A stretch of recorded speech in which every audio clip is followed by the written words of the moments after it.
welcome to Clash of the Podcast, episode 60. Clash of the Podcast is a show where everything pro wrestling and next to me, Sean Hubbard of Hubbard Wrestling Weekly, we connect and we are going to talk all the latest and greatest in professional wrestling. Sean gives his opinions, I give mine. You can find both of our content on these channels. Everything Pro Wrestling's on YouTube. Hubbard Wrestling Weekly's on YouTube. All the descriptions for Sean are down below. He's got a great Threadless page if you want some merch. He's wearing some cool merch right now. I'm just rocking the plain tee tonight. Just came back from the gym. Feeling good. Feeling swole, though. It was arm day. Let's get it. Nice. And, yeah, we're going to talk some pro wrestling. And I hope you guys are answering in the chat. I posted a little poll in there for one of the discussions we're going to talk about. I think that's going to be the leading discussion. And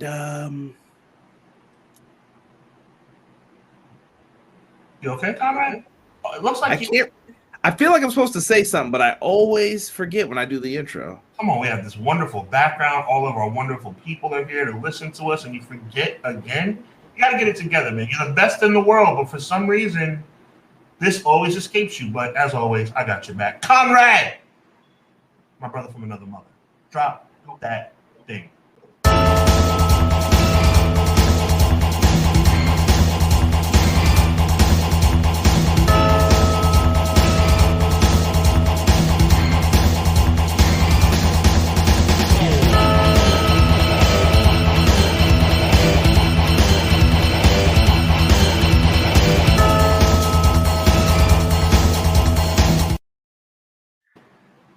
Folks, we are live. Big shout out to Jesse from the Pro Wrestling Shoot giving us this cool background. I told him he gave me NWO vibes with the lights flashing a little bit.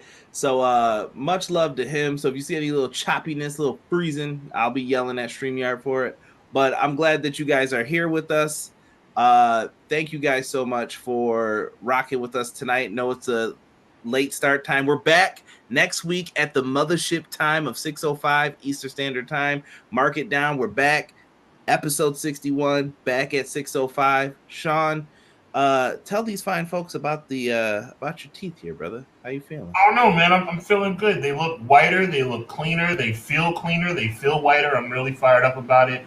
No cavities. They said that I have a little scratch on my gum, which is causing a little discomfort, but they checked me out, gave me a full x-ray and all that good stuff. No cavities, no inconsistencies. I'm excited, man. Going to a successful doctor or dental visit with no hang-ups is always a blessing. That's a dub every time you can get one of those. Yes, sir. For those in the chat, I hope you guys are rocking and seeing what we have in there right now. I have posted a little poll. You know what? I think I'm going to end up asking someone what the results were. I'm going to give you guys a few more minutes to indulge in that one. Say that you posted a poll. Pause. I posted a poll in the chat. See, it's POLL, play. So I know what I said. A poll. And I'm interested to hear what people's thoughts were on this. So make sure you guys let me know. Let's get on a side note, I haven't done this in a long time. A long time. Probably in the whole history of our show. But I think I'm back to being the sexiest big man in the game again. Like, I was just kind of like, you know what I'm saying? Like, I was feeling myself. My girl kind of gave me some love today, too. But I'm kind of feeling myself today, bro. Like, it's one of those days. There ain't nothing wrong with feeling yourself. You know what? If you don't love yourself, who else is gonna? Amen. You know? Let's get into it. Let's get into it. Sean was first one in here. He's got the first message up in here. He let us know early. Yeah. But he is ready to bring a great show. My man Doug's in the chat. He said tried to get in the first comment and Hubs beat me to it. Doug, what next week, bro? Next week. You got this. Man. Sorry. It's all love, brother. He said, hopefully the dentistry went well. Another delayed start to the favorite part of my Mondays, Clash of the Podcast. Back next week at 6:05, so no worries. Yes, sir. Quills, I saw Quills comment when I was at the grocery store earlier. I was checking on things. He said, what's up, Conrad and Sean? Chat, Sir Quills is back again with two of my favorite bros, CJ and Hubbs, for episode 60 of the Mitch Morris edition of Clash of the Podcast. Let's get it. Now, listen. I don't have nothing to say about them Buffalo Bills this week. I'm disappointed. I know we're going through injuries and it's a little rough patch right now, but get it together. BJ says, sparkle, sparkle, bling, bling, shiny teeth ain't nothing but a thing for the Clash of the Podcast team. Happy Monday. Hope it's been a good day. I like that, BJ. I like that. Joel, my God.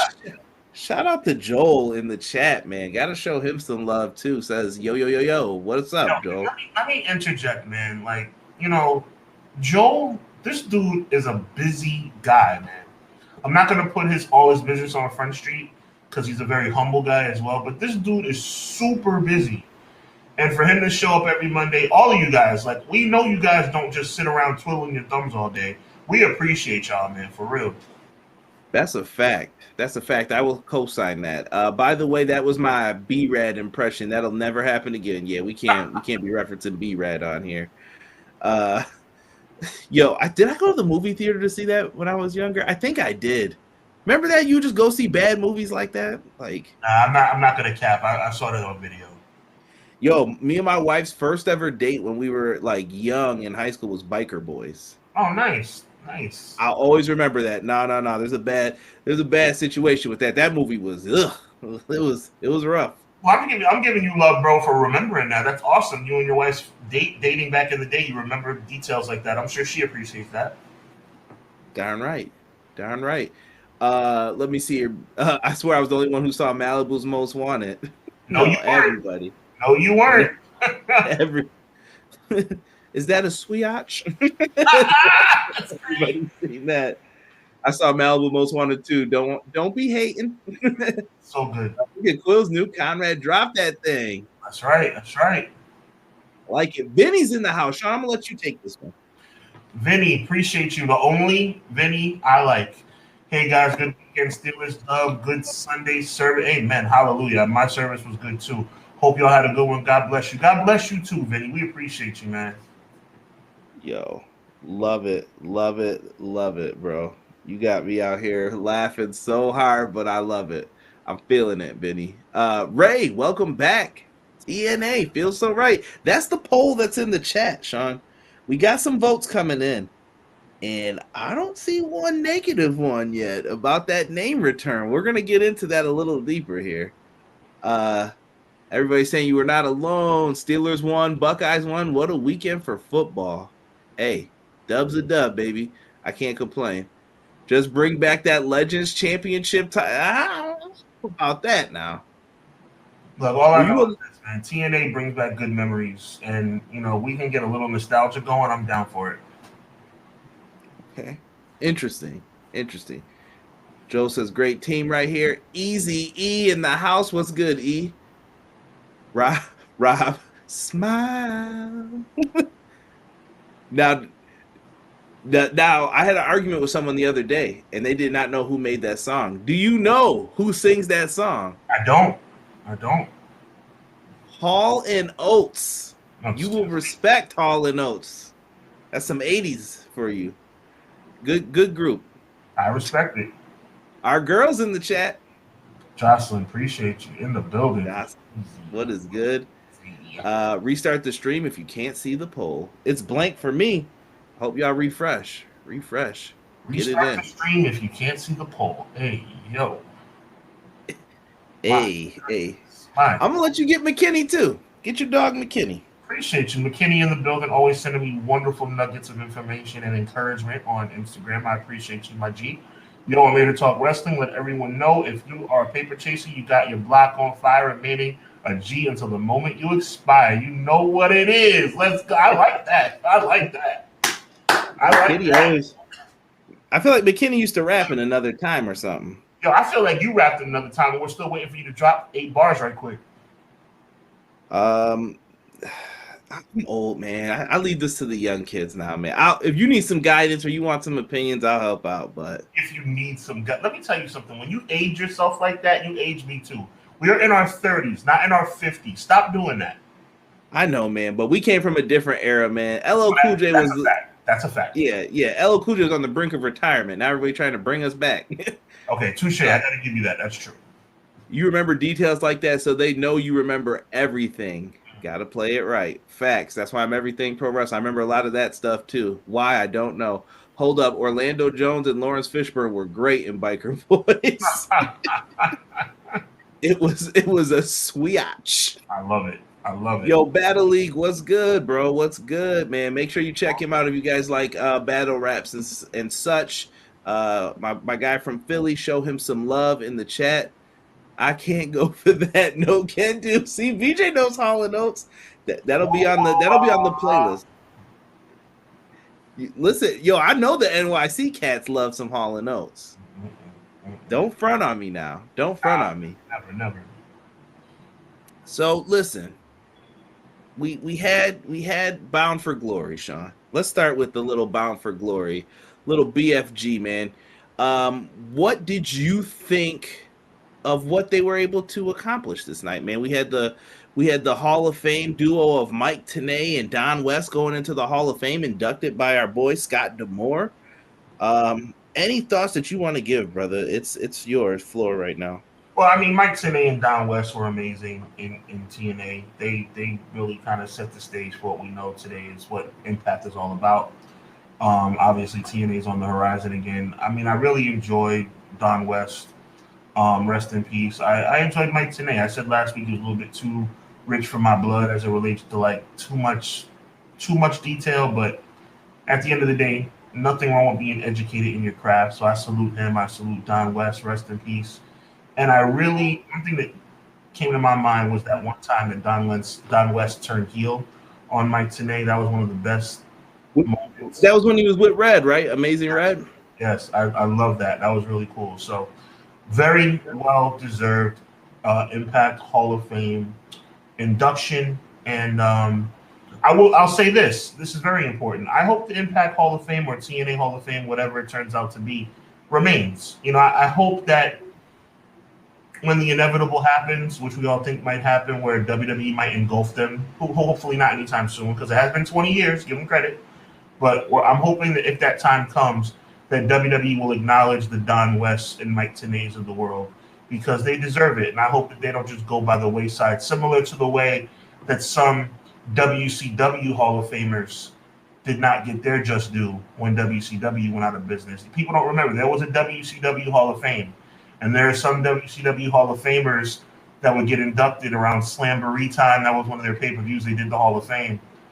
And a lot of those Hall of Famers from WCW are not in the WWE Hall of Fame. And I think that's a tragedy. So I hope that doesn't happen with TNA. Same. Tracy Brooks also went in. I thought that this was a feel-good person to put in. Tracy Brooks probably won't get the credit that is deserved for the women from beforehand. There was a time, Sean, when they really didn't let women get in the ring and wrestle too much. The Knockouts division changed that. Tracy Brooks, manager of Bobby Roode at one point, married to Kaz now. I mean, shout out to Tracy Brooks, man. She was very loyal to Impact's brand, I'll say. I struggle with this one, respectfully.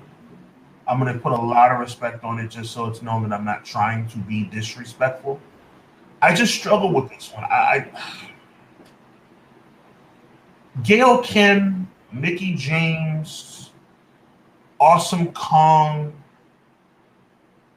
the Beautiful People. I mean, they transcended women's wrestling as it relates to TNA and Impact. I don't feel that way about Tracy Brooks. I mean, if you want to give it to her like as essentially like a lifetime achievement award, she was there for a very long time. I'll give her that. Again, I don't mean to be disrespectful. I just don't feel it, if that makes any sense. I just think that she was there before they were even allowed to wrestle. Okay. She was there like hanging beforehand. and maybe you know what I'm saying. Like they painted some people in the corner. Some of them, like there's a reason why Mickey James is like, well, I'm out then. You know, when she was Alexis Lurie, a lot of people don't know that. Like she was there beforehand and she just left. Right.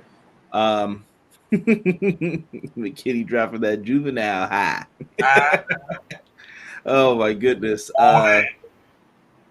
Man, I love it. I love it. I love it. I don't know. Do you want to go through some of these matches here? yeah, How do you want to we do don't have to go through all of them. I think we should obviously touch base on the main events, the women's title, the world title, and of course, the best wrestler alive today.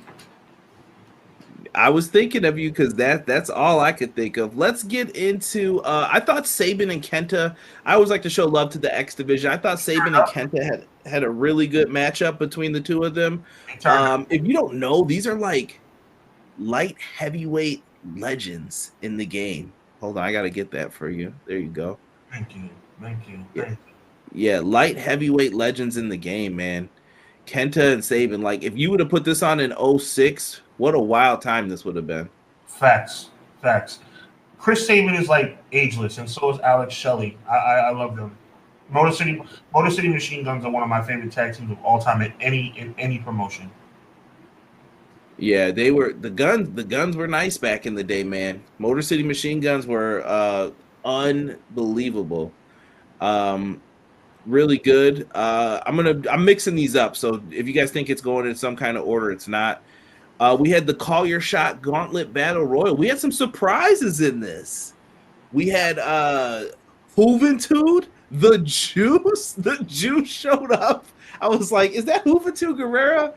We needed Mike Tenay on commentary to be like, Juventud Guerrera comes from us from AAA. Like, that's all I think of when I hear Mike Tenay. I think of WCW Nitro, the Cruiserweight division. You don't know what you're missing when Juventud gets in the ring.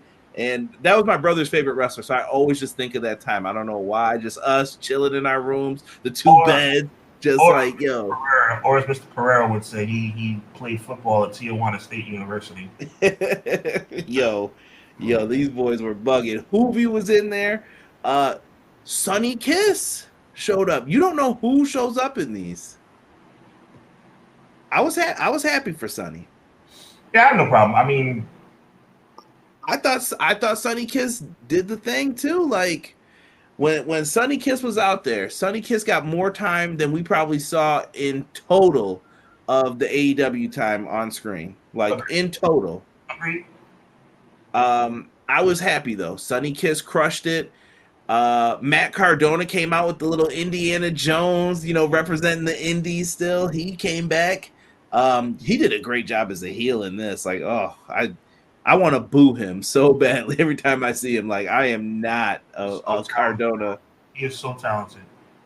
Yeah, and him rocking the guy on your shirt, that Macho Man crown. Oh, I get real mad when I see that. I'm like, oh. But he's a fan, though. Man, so good, dude. But in the end, it came down to Jordan Grace and Bully Ray, and Jordan Grace put him away. Yeah. Good job. Good job by Bully Ray not grandstanding on that one. That was the right decision for business. I like that. Yeah, and I had this argument with people the other day. Like, it wasn't really an argument; it was a discussion more so about like why did Jordan Grace win this? Like, I thought that, and I had to explain like it's a mix of the different divisions, like the women's divisions in this, the tag division, the main event scene. Like everybody's in this battle royal. And I thought it was nice that they mix it up. Impact's trying to stand out. They're trying to do something different. The last time they tried to have a Tessa Blanchard moment where she won the world title, it backfired on them. That's true. It was a whole debacle, we'll just say. Quills is saying Bound for Glory was a very, very enjoyable show. Dare I say fantastic, good, great matches from start to finish. Agreed. It was a good show. They showed themselves to be viable. Listen, you get no complaints from me on this show. McKinney says he's not giving it an A. I'm going like A- for them. I thought it was good. You can't compare it to WWE or AEW. You know what I'm saying? Like, just look at the show independently, on its own, on an island, and I think you'll say it was a good show. For those wondering, the women's Knockouts tag team match looks like it got recorded and they're going to show it at a later time. I don't know when, where, how, but But you see, I was disappointed they did that. that's what brings it back to what the problems are. You can't do that. You have to find a way to get everybody on. Like Crazy it though, Sean, comes, they ended like 15, 20 minutes early. They really could have probably put that on. it comes across as bush league, Conrad. That's the problem. A great show comes across as bush league when stuff like that happens. What's the only thing you remember from Halloween Havoc '98? That it got messed up when it went off the air. You don't remember that, and I'm saying the word epic, and that's a big word. That epic match between Bret Hart and Sting, that really good match between Kevin Nash and Scott Hall. You don't remember Was none of that that. Goldberg DDP? Was that year? Goldberg DDP was the main event, but it got cut off. Man, yo, DDP should have won there too. For Right. the record. You know what I'm Just saying? That's, like I said, there were so many good matches. Juventud, we're just talking about Juventud, Disco The Inferno. juice.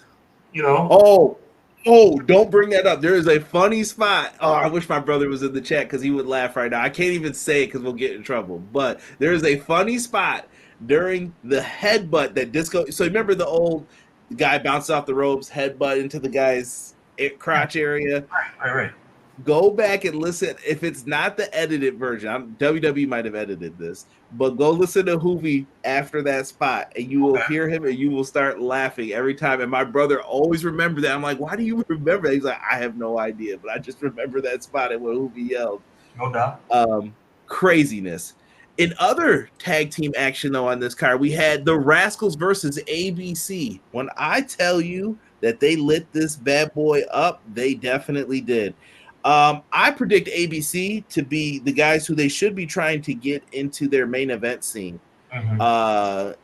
Like, there's no way you could complain about Ace or Chris Bay. Like, there's no. What are you gonna say about these dudes? And to your point, that's the only reason in my mind, that they could have conceivably lost this match. There better be better plans ahead. That's the only reason they. I mean. Oh no, there's better. Well, you're talking about the Rascals losing. The Rascals. Yeah, the Rascals, they they crushed it too. They proved why they belong. Trey Miguel's been doing great for a while. Yes. Show them some love. But ABC walk out the new champs. The Monsters Ball match. Yo, is this the only Monsters Ball match with no blood ever? Like, something fell off in this too. I don't know why or what it was. Only thing I'm happy about is that the guy I said was going to win in a huge upset was the one who won. I said PCO, and PCO was rumored to be leaving. That's why no one picked him. Right. Except me, because I'm smart. Right? No, more because I'm lucky. Derek, don't come in here hating, bro. I see you already in the chat. I see you in the chat hating, D. Cut it out. Best wrestler live today. Christian was there. That's still crushing it, man. Still crushing it. Surprises that weren't Tommy Dreamer. Yeah, I was glad Tommy Dreamer was not in that battle royal. As quoted by someone once on my podcast, Tommy Dreamer is the worst battle royal surprise you could get. The legend Tommy Dreamer's here. But this is where I'm going to let Sean shine. Sean tells you guys every single week about this man. And he delivered once again. You may not listen. You may be into Hulk Hogan. That's fine. You may be into like Sting, the big glorious entrances, but when Will Ospreay or Mike Bailey are on your screen, you cannot look away. Impact Wrestling had their match of the year, I feel, with this matchup. 100%. Well, first of all, let me start, because I always talk about Will Ospreay. Let's give some respect to Speedball. Dude is really, really good. I mean, he is really, really good. And this wasn't, Will Ospreay, even though he could. It wasn't Will Ospreay going out there having a match with a broom, as the old catchphrase would be. And like I said, he could. Will Ospreay has that ability. But that wasn't what this was. This was a 5-star match across the board. Speedball did his thing.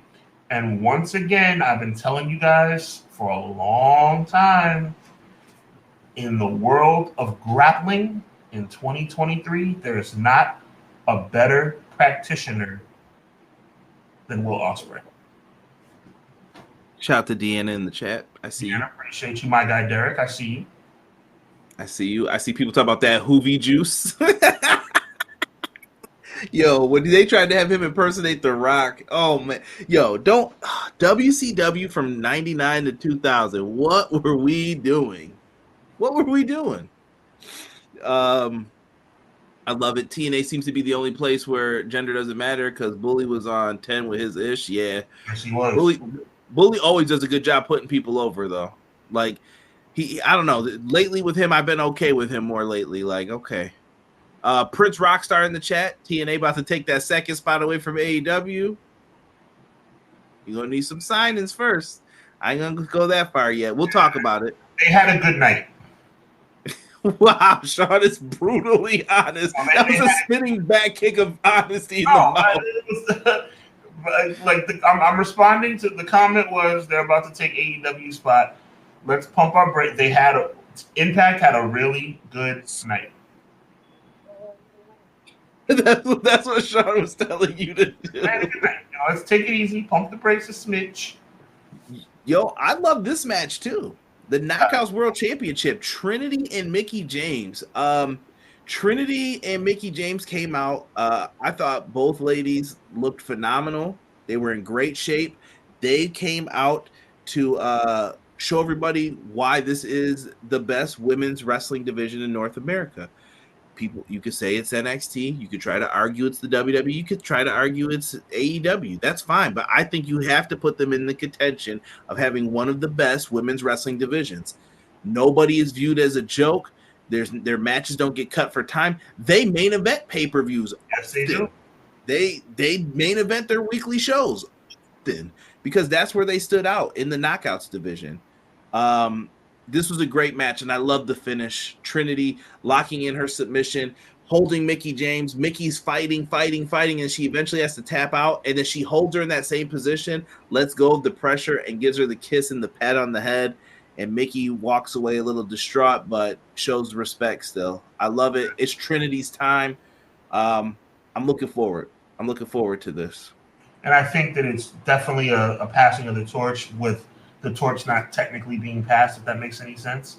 Like, it definitely was like a sign of the times, and I think Mickie did a great job, and I think Naomi is really asserting herself as one of the players in women's wrestling. Breach. And let's take one quick look here at the main event. Sean, to say I was shocked again would be an understatement. Nothing to be shocked about, man. I told you what was going to happen. Josh Alexander, though, is like they were treating him like he is their version of Kurt Angle. I'm going to try and say this politely without disrespecting him because I know he's his own wrestler, but he was their guy. Like, he was up on that pedestal. Like, you're one, bro. And Alex Shelley, they seemed like they had an injury. Something happened. Give Alex the belt. He deserves it for a little bit. They have legitimized this reign by having him beat everyone. Macklin, now Josh Alexander. Like, Alex Shelley's that boy right now. Like, he's like, stop doubting me. I told you. I'm trying, like, people on radio, can't see my face right now.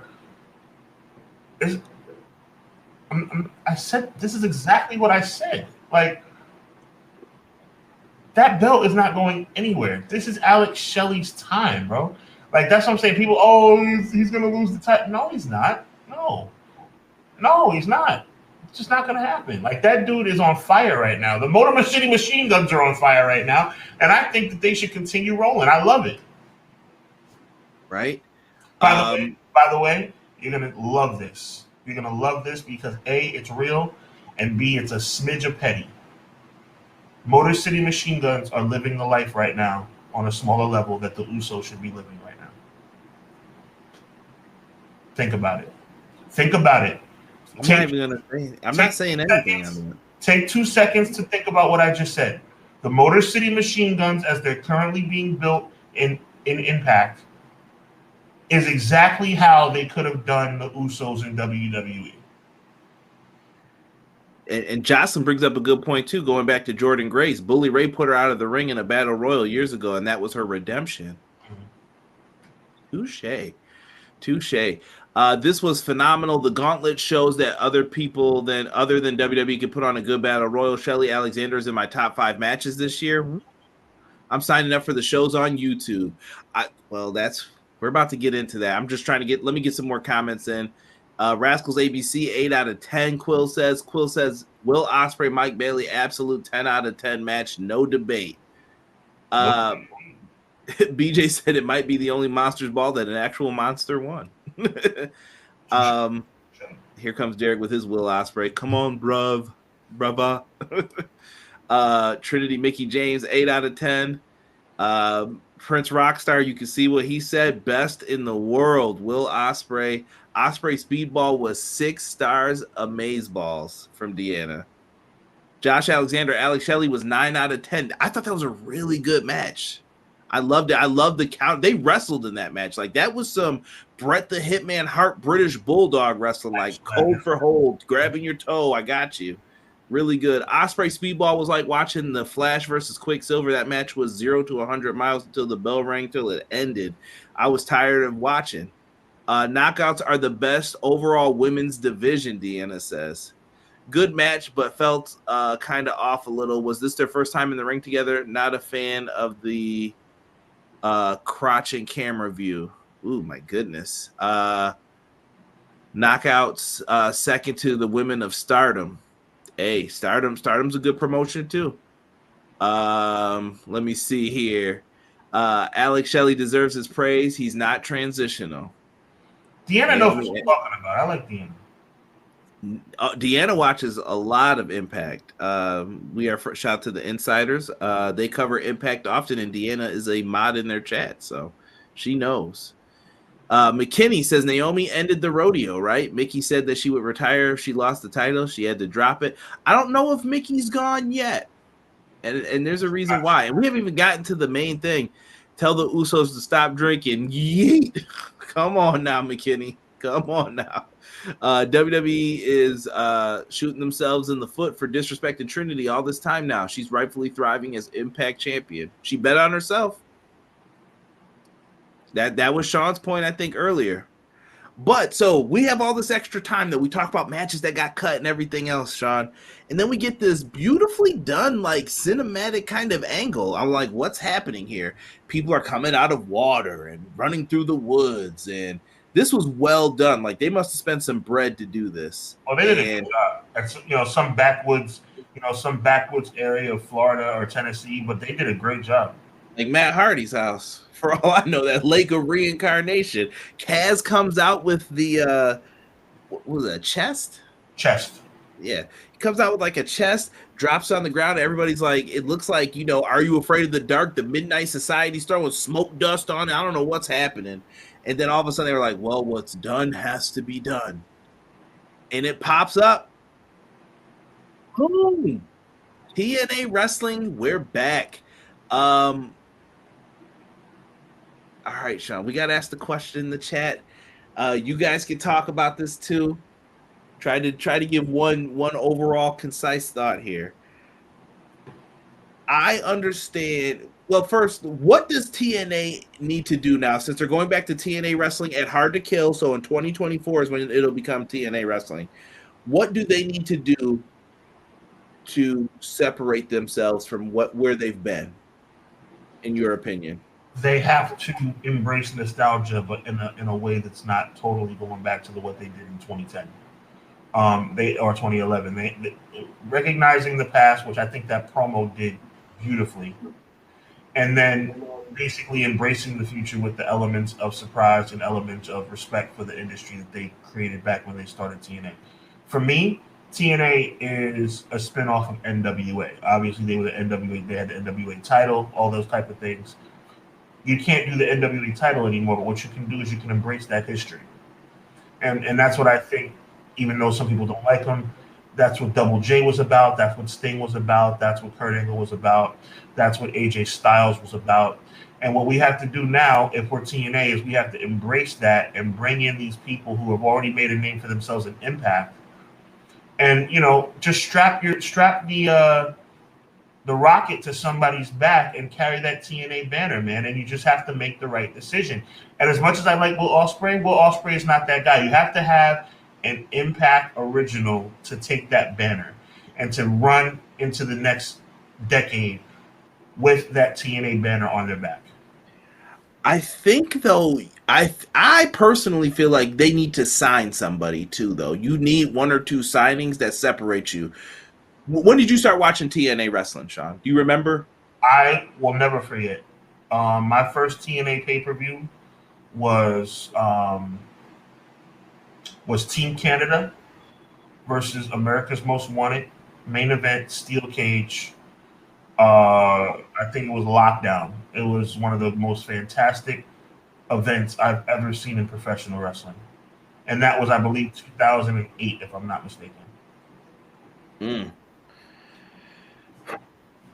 That for me, so I think I started watching in like 05, 06, like consistently. I had heard of it and I had seen it on like Fox Sports or whatever it was back then.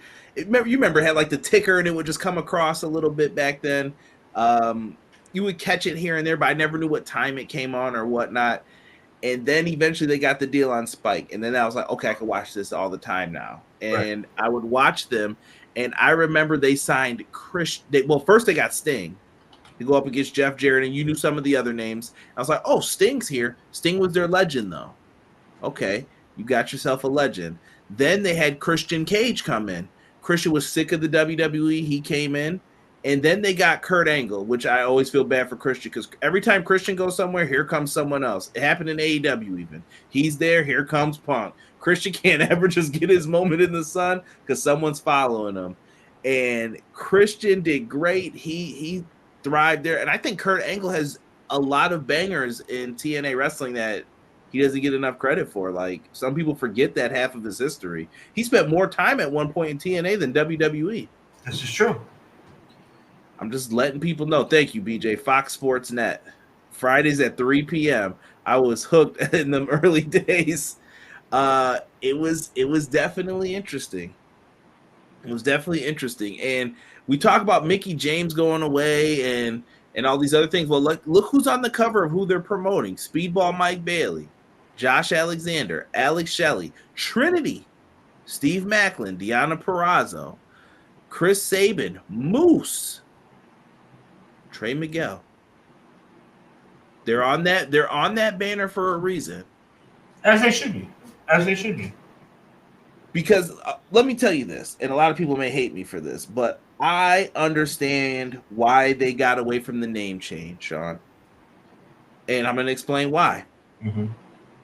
Does anyone remember the day where TNA was done for you? Because I had a moment, I'm not going to lie, where I was like, yeah, I'm not doing this. TNA was done for me when they brought in the Nasty Boys. That was bad too. I just thought about that as soon as you said that. I mean, I kind of understood them bringing about the Outsiders, X-Pac, Hogan. Val Venis? Yeah, I kind of understood Flair. Val Venis was iffy. I understood the nostalgic thing they were going for, but when they brought back the Nasty Boys, I was like, okay, this is enough. Like, this is not going to work. Yeah. For me, it was when Dixie was hugging Hogan's leg and he said he was leaving or he was quitting, and I thought that embarrassed Dixie. Yes, 100% it did. I was done, and then I saw Bound for Glory was happening from Japan, and I was like, oh, they're doing something with New Japan? What's going on here? And it was just some like garbage show, and half the roster was like gone and released. And they were never the same to me again, Sean. And I stopped watching. I never saw Lashley, Drew Galloway. I never saw all those reigns that happened. I didn't come back until Matt Hardy and the brother Nero and all that stuff and the dilapidated boats. That's what got me to take a look again. And then I came back when it was like, Brian Cage, John Hennigan. I can't even remember if that was his name, or Johnny Impact, excuse me. They had a bunch of different things. And I was like, okay, you had to change that name from TNA to Impact Wrestling. Number one, I hope you guys know TNA is a marketable name. I don't know what people think, but for some time, I always thought people would assume that it meant what TNA stands for. You know, Russo came up with that name years ago. I thought it was a bad marketing name. Now we went to Impact Wrestling, but people still call them TNA. And what you said made perfect sense to me, Sean. Right when we started talking about TNA wrestling, you said that's what people have been calling it. And if it's got the fan base hype, I can't complain. And I feel the exact same way. I'm not going to complain about this if that's what the fan base feels. Couldn't agree more. Couldn't agree more. Let's move. I'm about to put up that match that I was telling you guys about in the chat right now. Okay.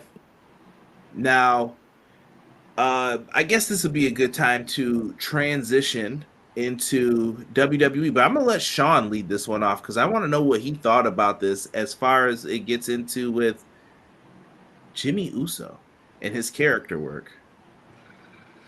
All right, so here's the thing. I'm going to try and maintain my composure on this one. Very difficult. Jimmy Uso turning on Jey was one of the worst decisions I've ever seen. We all know how I feel about that. But you would hope that it would put Jey in a position to capitalize on what I think is probably one of the biggest streaks of being over that we've ever seen from a tag team wrestler breaking out from a tag team. Unfortunately, WWE is dropping the ball on that. And Jey Uso is starting to fall into the shadows, if that makes any sense. He's Cody's tag team partner. He's coming out first during these little things mean something, Conrad. He's coming out first during tag team matches. And it's one of those things where it's like, okay, you know what? Are we starting to lose steam on Jey Uso? Now, when he comes out, he's pumping up the crowd. Everybody's putting their hands in the air and all that good stuff. It's still working. But I think that Jey Uso, and we talked about it before ad nauseum about why he can't be champion, but, you know, it is what it is. At the end of the day, man, Jey Uso is what was in the World Championship conversation. And even though he's not going to be Universal Champion, I still think he could be WWE World Heavyweight Champion on Raw. That secondary world title. And I think that what they're doing right now is they're putting him in a box. And they're putting him in a position where he's only going to be second tier. I don't like it. I think WWE's dropping the ball. But then again, at the end of the day, WWE dropping the ball is something I'm very used to. WWE drops the ball. That's what they do. That's what their exercise is. They partake in dropping the ball on a weekly basis. That's what they do. They break up Sammy and KO for no reason. It's ridiculous. WWE does this. So at the end of the day, you got Jimmy out here looking stupid. He's funny. But like now he's a clown. Okay? He's a clown. He's sitting up here doing the Cabbage Patch and singing and doing stuff. And he's funny. I like Jimmy Uso. But at the end of the day, what does it all mean? And now Jey Uso, I think, is starting to flounder a little bit. Everybody in this chat knows that I am Jey Uso's #1 fan. And I was the Usos' #1 fan. By the way, get your main event Jey Uso t-shirts on Threadless, Hubbard Wrestling Weekly Threadless. I made a main event day one-ish t-shirt. Make sure you go get one. At the end of the day, though, Jey Uso, it's not working. You are floundering this young man. You're putting him in a position where he could have been world champion, and now it's going to mean that when this whole thing is said and done, to put a stamp on this, Conrad, when this whole thing is said and done, what will he have accomplished? He's the only man in history to be a 2-time undisputed tag team champion. Well, he was. Now the Judgment Day can both say that as well. They're now 2-time unified tag team champions. And at the end of the day, are we going to talk about United States championships? Are we going to talk about Intercontinental championships? Maybe he wins Money in the Bank next year. That whole idea of him winning the Royal Rumble, that's out the window. Jey Uso has gone through this metamorphosis of going from a tag team star to literally, like I said, at Money in the Bank, they were hotter than fish grease. There was nobody hotter correct me if I'm wrong, Conrad, your opinion counts. There was nobody hotter in the industry than the Usos at Money in the Bank. Going into that next SmackDown, the Usos were on fire. And all WWE has done since then is not fan the flames, because the fans with flames are bigger. They've done nothing but snuff the flames out. Jey Uso should be in the World Championship picture. That would be a good idea. But you know what that means.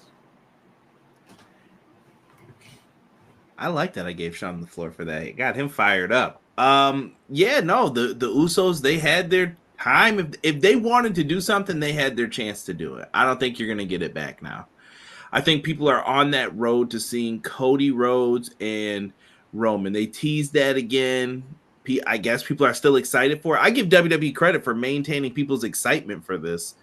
I feel like the old fan base wouldn't have went for this if this was, 6-7 years ago?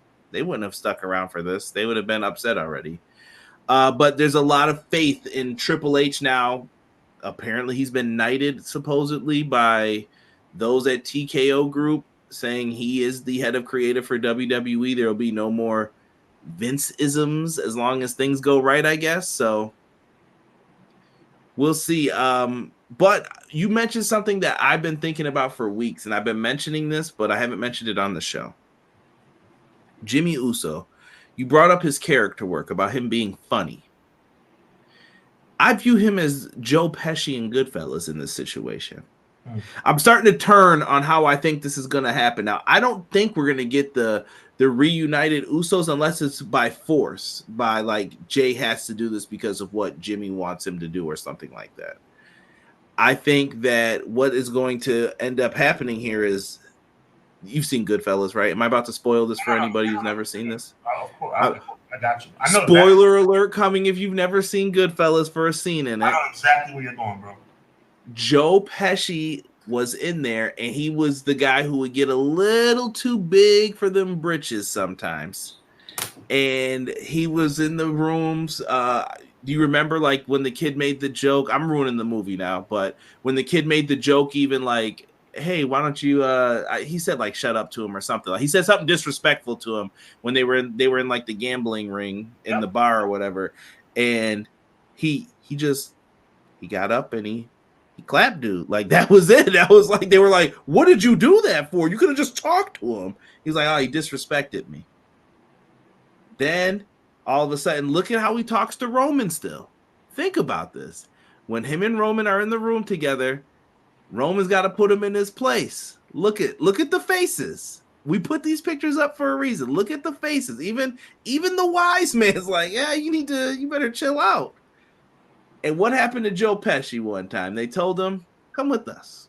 Come on, we got to go take a ride and check this out. And he goes in the room. He's like, there's nothing in here. And he knew right when they opened that door and he saw nothing was in there, he was the person that was going to be in there. Yep. Down he goes. And I think that's what's going to happen to Jimmy in this.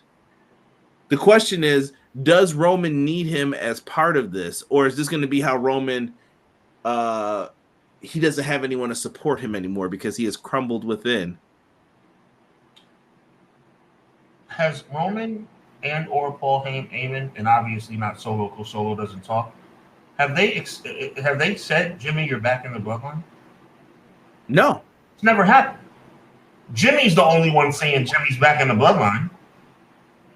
They are definitely going to Goodfellas and men. There's no question that that's going to happen.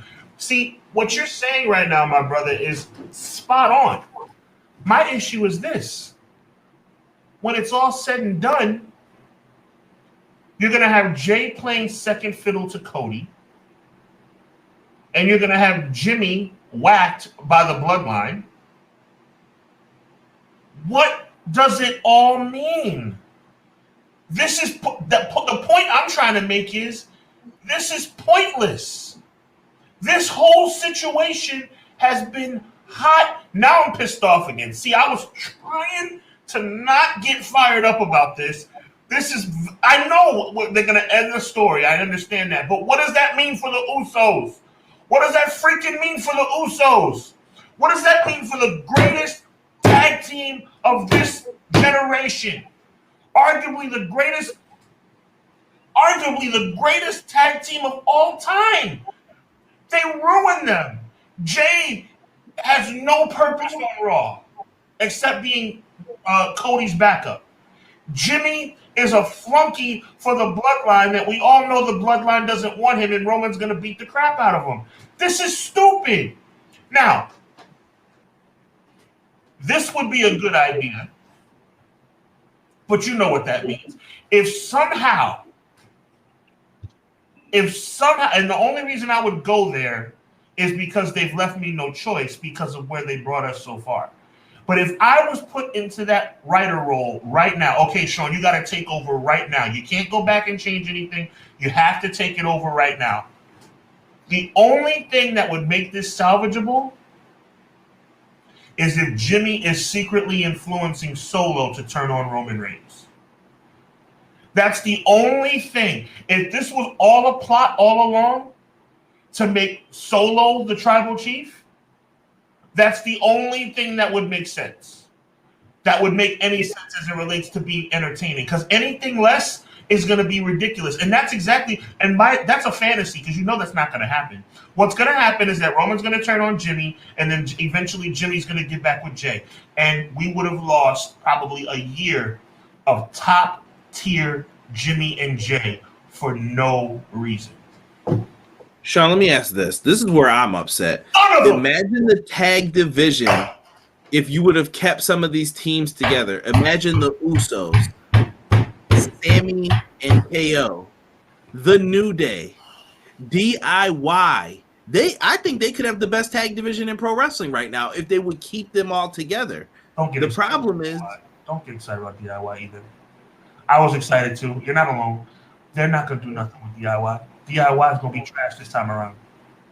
I think they're going to win the belts, but Alpha, like I said, you have teams, though. There's teams there, but they have to do something with them. And if they split these tag titles, someone help me, please. No, do not do that. Do not do that. I don't know what else to say. At the end of the day, this is the problem I have with you. This is the problem I have with you. You know, you're a very articulate and smart guy. But for some reason, you just won't pull the trigger on what really is the situation here. You're trying to figure it out. You're trying to wrap your head around it. You're trying to make it make sense. The bottom line that you're not willing to say, WWE makes stupid, creative decisions. They're a trash product. Just like they're going to have LA Knight go all the way to Saudi Arabia to lose. For what purpose? If he's going to lose, why are we putting him in the match right now? Why? Everybody knows there's no way in the world that LA Knight's winning that title. So what's the point? I feel like LA Knight's time is doomed. I feel like, is this the temperature test check? Like I call it. Listen, Sean, let's can we be honest for a second? What was Stone Cold's coming out moment? King of the Ring 96. Do you remember what Stone Cold was doing at the next big pay-per-view, SummerSlam 1996? Do you remember his match? Sunday Night Heat, Yokozuna. Free for all. Excuse me. Sorry. Probably a worse thing, let's be honest here. But Sean remembers he faced Yokozuna. I thought it was off to the races. You know, when WWE tells the story, and we knew right away, we knew what to do with him. Shut up, lying. Stop lying. Yep. Stop lying. You didn't know yet. It wasn't until Bret Hart came back and said, I want to work with him. Then you were like, oh, yeah, he's picking up some steam. Yep. If you put us in front of Hitman, let me stop. Got my exact opinion of Bret Hart. Yep. That was what they were doing. And Austin crushed those promos, and he looked like he belonged in that main event. And it wasn't enough to get him in yet, but it was enough to get him in that mix. Mm-hmm. And then 97, the ball rolled. And then he got hurt, and he got more over. Why on earth is everything's not going to be instant? But I feel like we're breaking up tag teams. So I saw Jocelyn had a good comment, and I wanted to go back to this real quick. By the way, shout out to whoever put "Get Your Shine Box." He got mad when they said that to him. Woo! That's a Goodfellas line for those who don't know. Deanna, said it. Excuse me. It was breaking up KO and Sami Zayn for Cody. Jey and Cody is breaking the bloodline. Well, here's the story with that. Cody brought Jey over, and then Jey was the reason why KO got traded to SmackDown.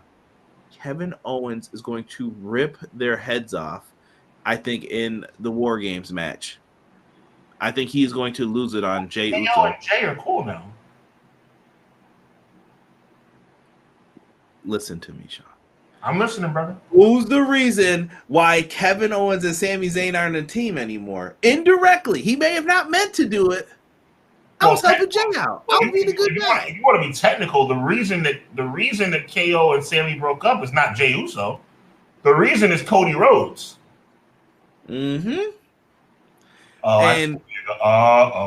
Oh, yeah. So then when I need a new challenger on SmackDown, he's there. So you did this to me, and it may start with I got to beat down Sami Zayn. Maybe it's I got to face Jey Uso. I don't know how they're going to get into this, but they have options for a little bit. And maybe Owens doesn't want to go for it. But WWE's been trying to do longer storytelling lately, but I think it's interesting. Stupid. I agree, Quilly. Stupid. Trying to build dissension between Trick and Mello. Stupid. Ridiculous. KO and Sami. The Usos. You have a tag division. It's money. It's right there. Like, yo, Sean, it's like, yo, draw me money. And they're like, nah, I'm good. No, we're good. Yeah, exactly.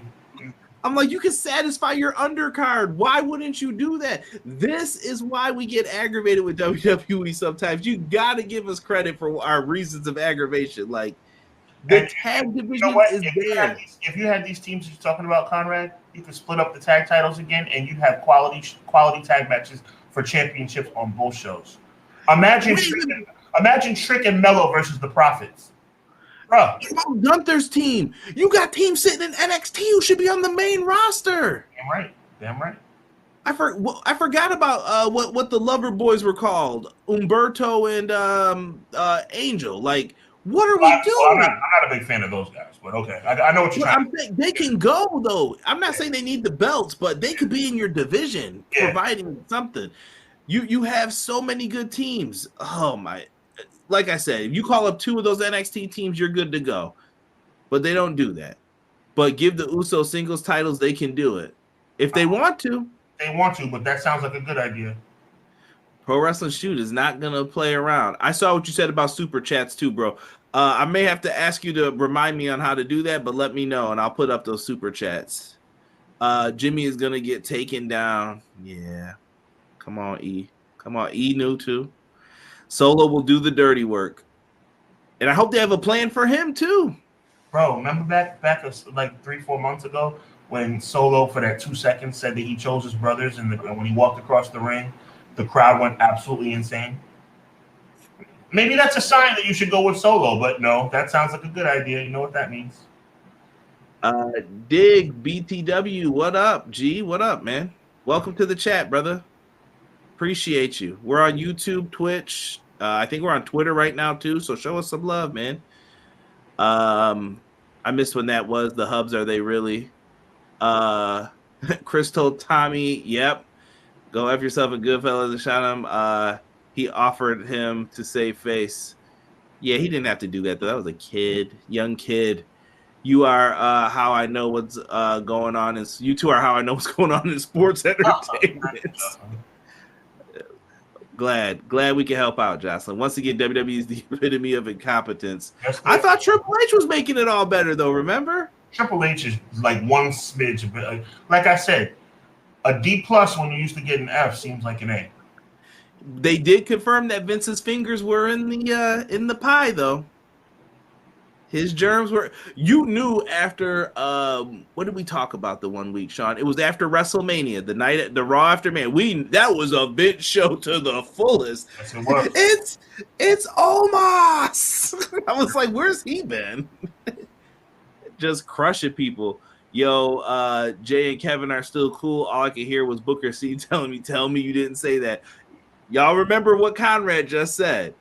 Kevin Owens is going to blame them for what happened. He's going to say, I never trusted Jey, and it's your fault me and Sammy can't be the tag team champions. Watch. Los Lotharios, thank you. Appreciate it. I can't remember their tag names because they don't treat them like they matter. That's a fact. Heyman has plans for Solo, long-term plans. Okay. Blood Money 10, LA Knight is going to stay hot after the loss. I hope they have a plan. But they don't. They don't. The following week he'll be facing the guy that says to the moon, and he'll be back to normal. You know what though? I will give WWE props on this. I will say that last week, Sean, I don't know if you saw Gunther versus the former Jonah Rock Bronson Reed. Mm-hmm. Banger IC title match, like a Hoss match. Oh, they did well. They did well. I had fun with it. It was almost match of the week until Will Ospreay and Mike Bailey decided to show out. Mm-hmm. But it was really good. Really, really well done.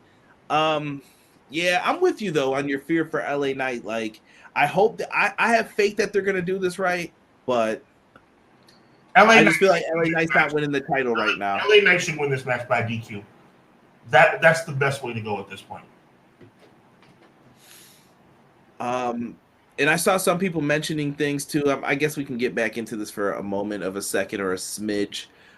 With Punk and Ospreay possibly signing. Yeah, those were two names that TNA may want to try to look at getting. I heard they put feelers out to both. But looking at it, and Will Ospreay did mention he would consider working for Impact Wrestling before that announcement happened. And Punk's friend Ace Steel started at Bound for Glory as well. He is back as a producer backstage for TNA. I saw some people asking about the 6-sided ring. Yeah, I don't think we'll go back to that. Yeah. And when the wrestlers are complaining about their bodies hurting, I don't care how different it looks. That I always felt that ring slows people down. I know that it works for the X division guys, but I don't think it works for your heavyweights. Like, it doesn't help. I remember Billy Gunn running so awkwardly in that ring when they were in the Voodoo Kid Mafia, him and BG James. Like, what? I don't know. I never thought the ring was needed. That's just me. No time for playpens, brother.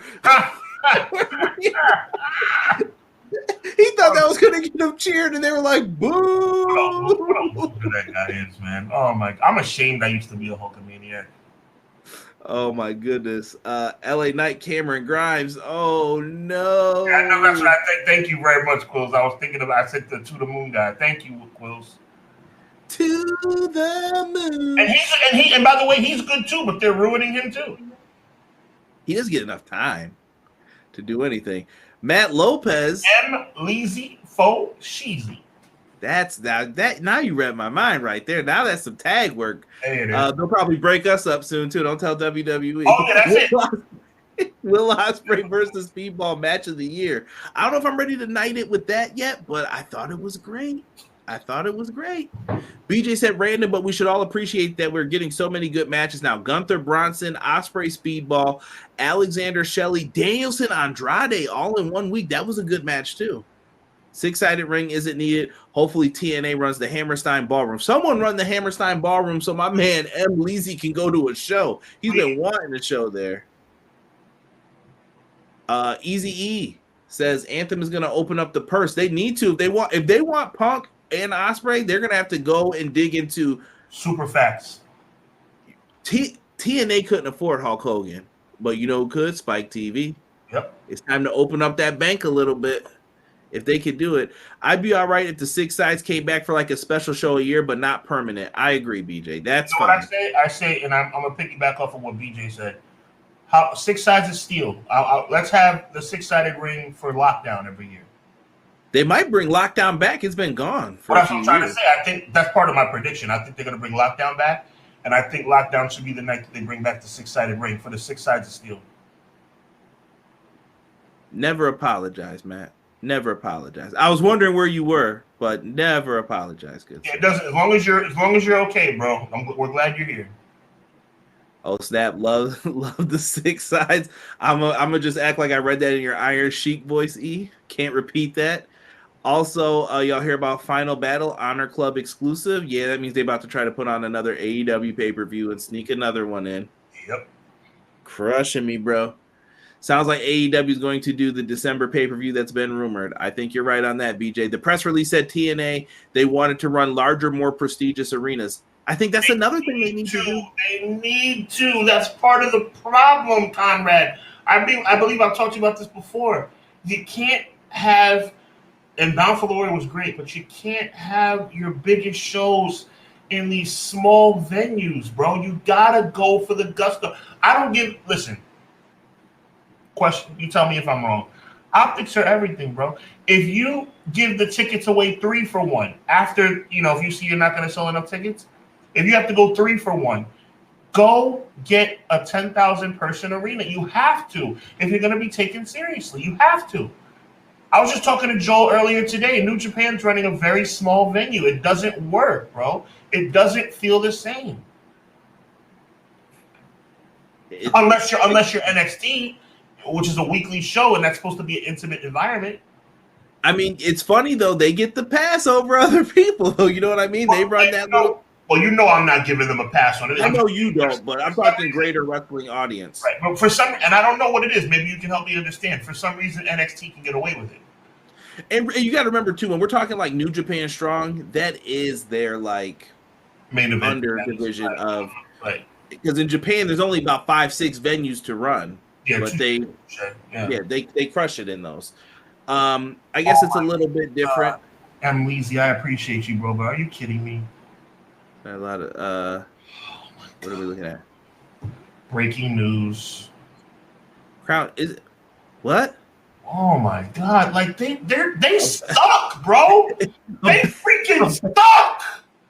A battle of the crossroads, folks. Yo, Shaw, your mic just cracked. That's how loud you said. God, dog, they freaking suck, bro. What kind of freaking...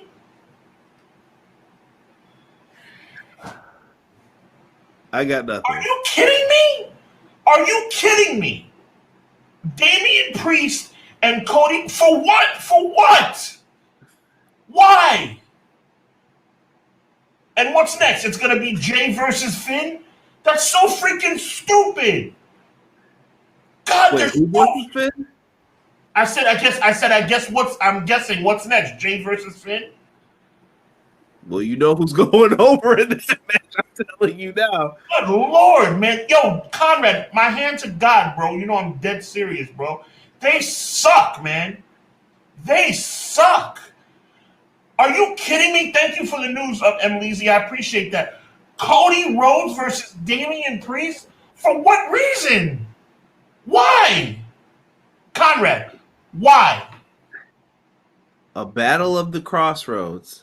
Yo, WWE sucks, bro.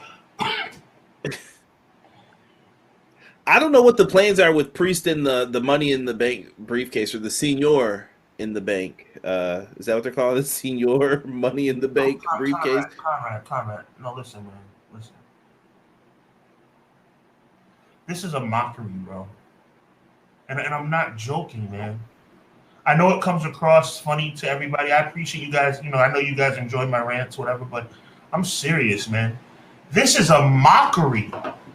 I mean, they're putting in no thought into this whatsoever, Conrad. It's the most generic, nonsensical bullcrap I have ever seen. Damian Priest versus Cody Rhodes. And like I said, I bet dollars to donuts it's going to be Jey versus Damian Priest tonight to set up for the match against oh my... Yo, I swear I didn't even see that. I swear I didn't. That was announced before, but yes.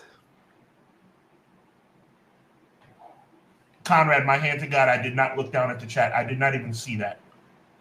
Well, if Cody's facing Priest, then that means Jey versus Finn Balor's got to be the other match, right?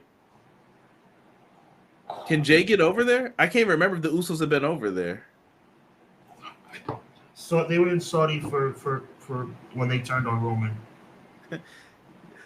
Character development. Tozawa is now a junior member of the Alpha Academy as well. We're getting live Raw coverage right here.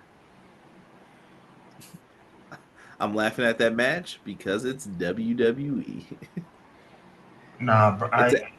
And Matt Lopez has said what I have said for weeks, Sean.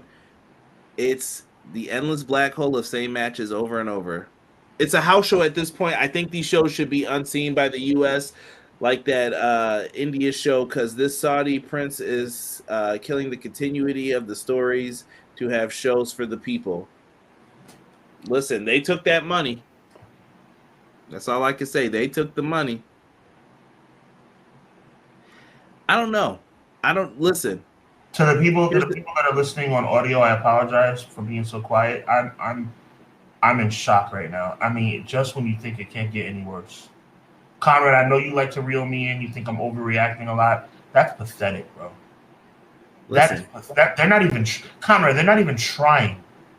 They're not even trying.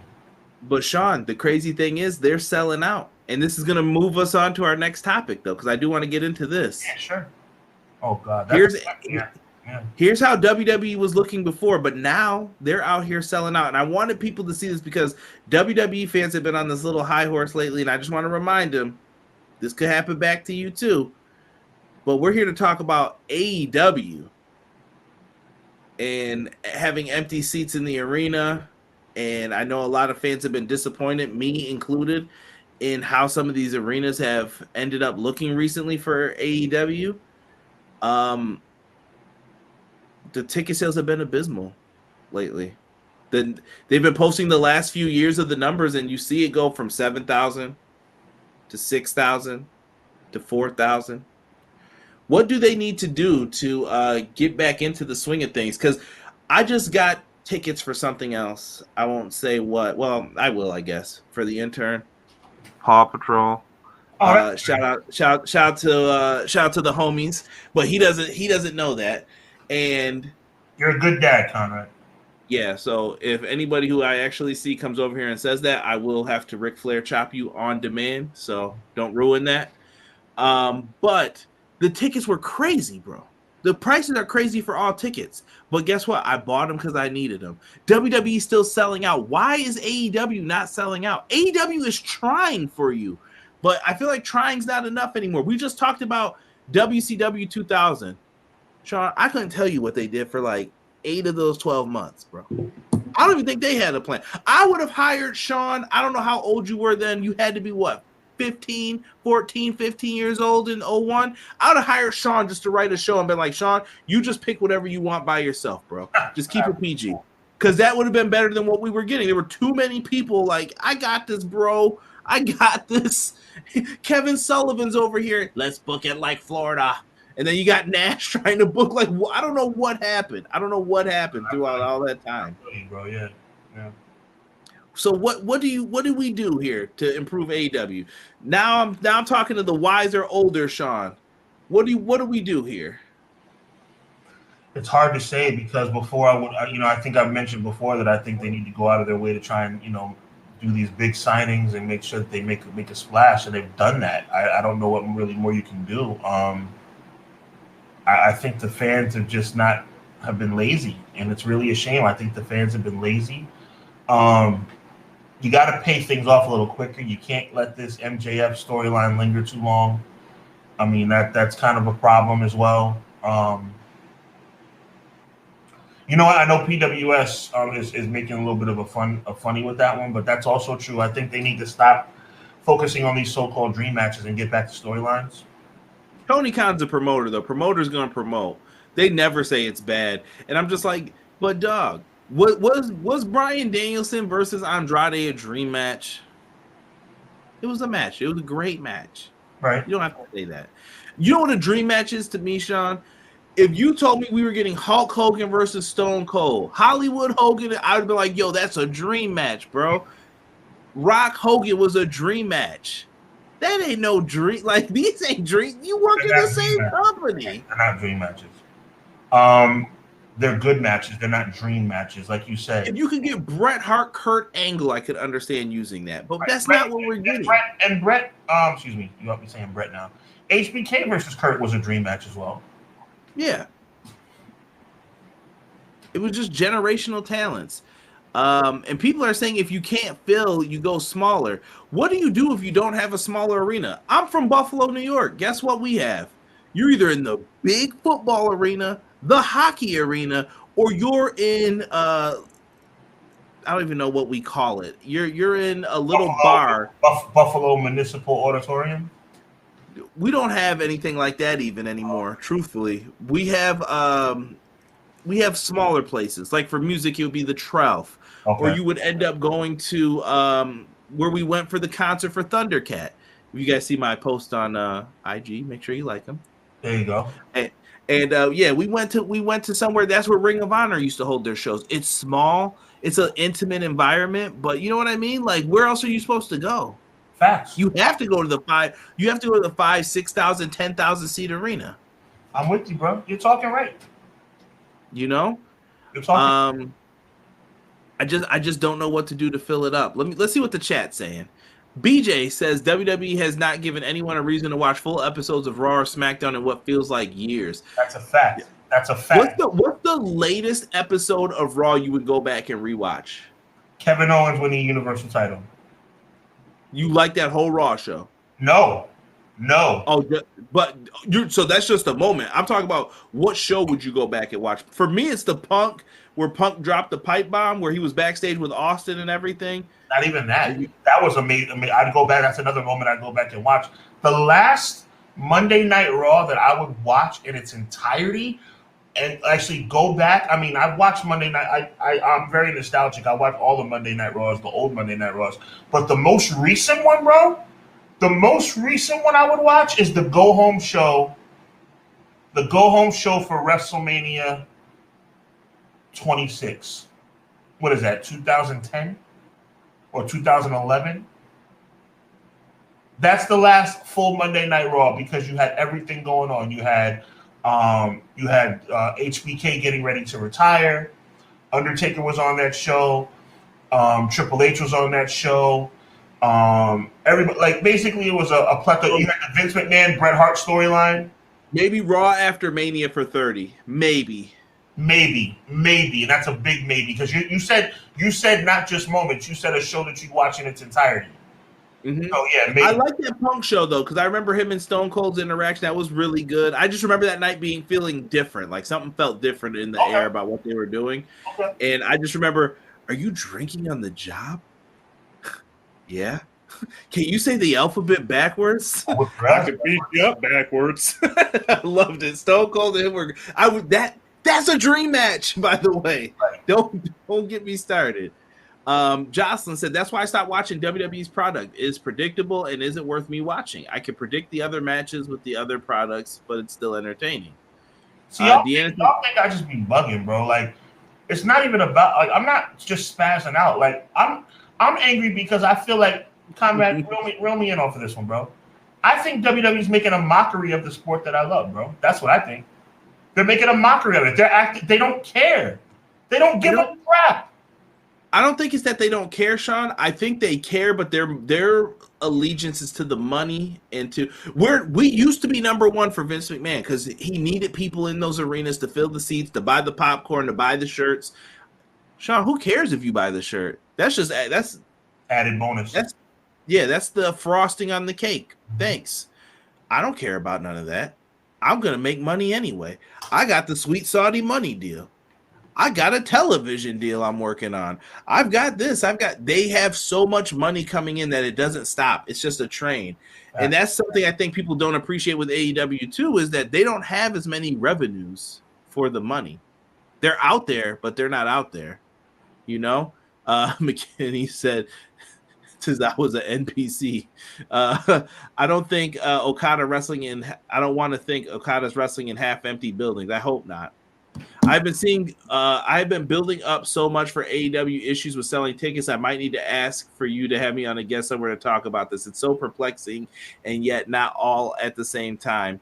Consistency in stories, better stories will draw a crowd.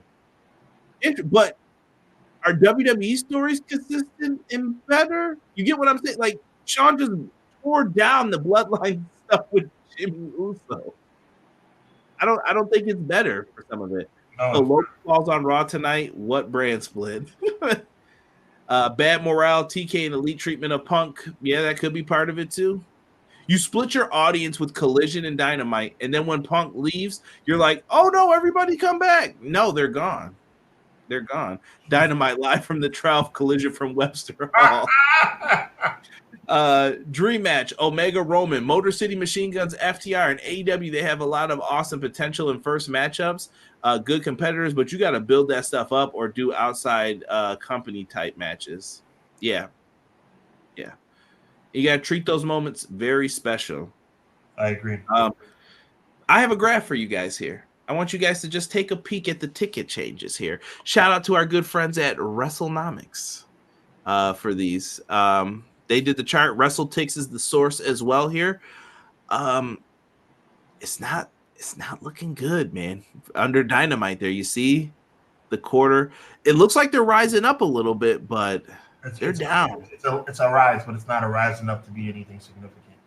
Look at WWE though. Like, it's ridiculous. It makes no sense. It makes no sense. Look at SmackDown's numbers. I just look at that blue line up at the top. That is crazy. That is crazy for a world champ that hasn't been seen since August. It's been 3 months.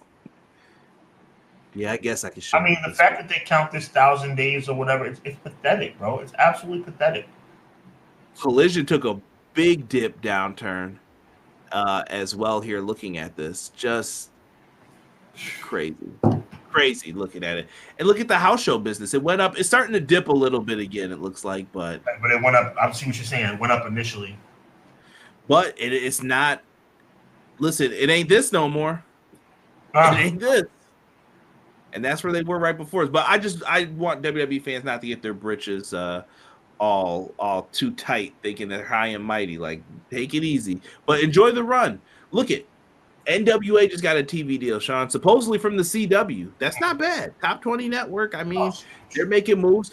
Impact's going back to TNA. The fruits of the wrestling labor. If WWE's doing good, everyone else should be doing good. I don't know what the issue is for AEW. Me and Derek will be covering that on Wednesday following Dynamite.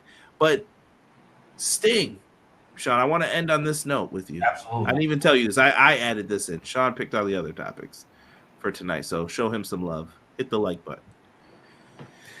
Sting announced his retirement at Revolution 2024. I don't know what the match is. It might be a tag match. It could be a singles match. What about Sting? I mean, maybe we can save this for a topic like some of our favorite Sting matches, but I just want to get your thoughts on that before we get out of here. I mean, look, for me, Sting is one of the greatest to ever do it. I mean, I think he's been around for a long time. I want to make sure he's safe. You got to remember that buckle bomb he took against Seth Rollins where he was really injured and really hurt. I love the way he's going to be able to end on his own terms. I think it's nice because it's going to give us a chance to have like a Sting farewell tour. And that's what it's all about to me, paying homage to the past, giving respect to the past, and looking for the future. I think Sting is a very unselfish guy. See, Sting is an older guy that's stuck around a long time, but I don't think he's done it for selfish reasons. He's done it strictly to help others. And that's why I love the guy. I mean, how can you not like Sting? Sting has done everything the right way. I mean, I like him for personal reasons. I mean, as a born-again Christian, he's very focused on religion. He's very focused on family. And he loves the business, and he's willing to do anything he can to build it up. He didn't do this last AEW run to do anything for himself. It's strictly to help the business, and it's going to be a sad loss, but a necessary loss because he needs to go and ride off into the sunset. I don't want to see him get stretchered out. He deserves the best, and that's why he's going to be going out the way he's going out. Yeah, I think we'll save a topic because I really want to get into like some of Sean's favorite matches with Sting. Sean, put that in the catalog for us when you're thinking of it. When the week is the right week, maybe we'll wait until it's like, because he's not going to retire until March of next year. Mm-hmm. But we'll have to do a show one week and just talk about it because we're going to get into them Vader matches. We gotta. But I just don't know, man. I'm trying to read what everyone else is saying here. SmackDown is better than Raw. I think that's because it's 2 hours on the real. I can chalk it up to WWE just ain't for you guys no more, but the masses seem to be enjoying it. Yeah, unfortunately, but I mean, like I said, I don't put all the stock into the attendance. It's just a weird. It's a weird dynamic, man. It's a weird dynamic. Yeah, and it's funny too how some key people left AEW, then all of a sudden, like they just went. Yep. Makes you wonder. Maybe. Listen, it's gonna sound selfish of me to say this, but maybe Punk was right about Regal. Did somebody stooge off some of the info to Triple H and told him like, yeah, this is what they're doing? See, you're reading my mind now, bro. And by the way, CM Punk, Mr. Bad Guy, he was at Impact's tapings and he was talking to people and giving them advice for their matches. And he was just sitting backstage. Nobody said Funny. He's not a bad guy. He just needs to learn how to control himself a little more. He didn't beat up anybody then. He didn't need to. That's all I've ever said. Just control yourself, young fella. Listen, I think he was sick of it. He said he was. Terry Funk likes me. Sting likes me. That's it. That's just an old school cat, maybe. BJ says, I do have one question. I don't know the answer to it myself and genuinely curious. Does WWE have more fan interaction before or after the shows than AEW? I think they've gotten more than they used to have with Cody. Cody's been sticking around and signing some things, but that's about it. Matt Lopez says NWA has been enjoyable lately, and I'm possibly watching the pay-per-view this weekend. I think I'm going to too. Yeah, make sure you check out Fight for that. That's going to be a good show. Yeah, Fight's got that, and they got the New Japan show, so make sure you guys are on there checking it out and showing love. Sting versus Omega. Stop saying that, y'all. Sting is not taking no one-wing angel. No, we don't need him. Like I said, remember the buckle bomb. We want him to walk out, not be carried out. Now just imagine WWE with full-time champions on both shows every night. We may not like the product is giving us, but apparently the graph says otherwise. WWE is money. I hear you guys. Sting versus Darby could be. Cena's back on SmackDown. The crowd wants to see Roman, LA Knight, so they get their boost. Is Cody riding the same level for Raw right now? No. I just feel like there's nothing they can do to make people upset with Cody and some of these people. And I wonder if, like Sean said, if LA Knight loses, are people going to give up on him, or are they just like, nah, he's still our guy, you know? Because I feel like you can't do anything wrong to any of these people right now. Sting is going out on his terms, and any wrestler, that's the best way to go. That's a fact. Like the vid, thank you. BJ said Winged. The Winged Angel. Sting versus the Lucha Bros. Oh, I don't know about that either. I don't know about that. But I'm gonna let Sean close this out, man. Look, man, I'm through with WWE. I've been through with WWE for a long time. But at the end of the day, I love pro wrestling. AEW, I hope that we can kind of rally behind them and get them a little bit the help that they need, because their attendance is really dwindling. So let's keep it alive, man, because remember the days of 2003, 2004 when WWE didn't have any competition. Remember how fun that was? I mean that very sarcastically. Who's going over? Remember Triple H talking about how all Booker T does is dance, and how he has nappy hair. Florida and wrestle. Yeah, so we don't want those days to return. But at the end of the day, man, big shout out to the chat. Like I said, I like to call names: McKinney, M. Leezy, BJ, Easy. You know what I'm saying? Everybody in here, Jocelyn, Vinny, we appreciate you. There's so many others. There's so many people in here we want to give thanks to. Quilly, of course, Deanna, appreciate you. The list goes on and on and on, man. PWS, we appreciate you. Doug, we appreciate you. There's just so many people in here that show love on a constant basis. Grillmaster, we see you, man. Thank you so much. Doug, we see you, man. Thank you so much. Diggs, we appreciate you. Thank you for being here. Everybody who came out tonight, we appreciate y'all each and every Monday night. And we are back at my brother Conrad says, at our mothership time at 6:05 Eastern Standard Time next Monday night. No more dental visits, at least for a while, hopefully, for myself and Conrad. It was weird, man. Conrad had a dental visit, and then I get the call the next week for my dental visit. But we're back at our 6:05 time. It's a little ways away, but keep a notification out and keep an ear out for our special Christmas Day episode We are not sure if we're going on at 6:05 that particular day, but we will be on. So let's think about it. Me and Conrad are in production and talking about that right now, getting our stuff together for that day. We are going to figure something out. Conrad, go. I was going to say November 16th. November 16th. Thank you, bro. I appreciate that. Make sure you guys meet us November 16th on the Hubbard Wrestling Weekly channel as myself, Conrad Renzi Ren, and my good sister from another Mr. Crystal S is going to be back on my channel as we discuss the greatest moments in Survivor Series history, the most influential moments in Survivor Series history. We're going to talk about the first pay-per-view in history where the heel was the winner of the main event. We're going to talk about the Montreal Screwjob. We're going to talk about the brand split in 2005. There's so many wonderful things to talk about, and we're going to be bringing all of our, that's where we're going to do our exclusive Survivor Series 2023 predictions as well. So with that being said, make sure you subscribe to Everything Pro Wrestling. Make sure you subscribe to Hubbard Wrestling Weekly. Follow us on social media. As people know, McKinney will tell you, Quills will tell you, Gamble will tell you, we are very interactive on social media, so make sure you check us out. So with that being said, he is the one and only Conrad Cushman. I'm your man, Sean Hubbard. I am Hubbard Wrestling Weekly. He's Everything Pro Wrestling, and collectively, we are Clash to the Podcast. Keep in mind, evil never prevails. God bless. We'll see you next week.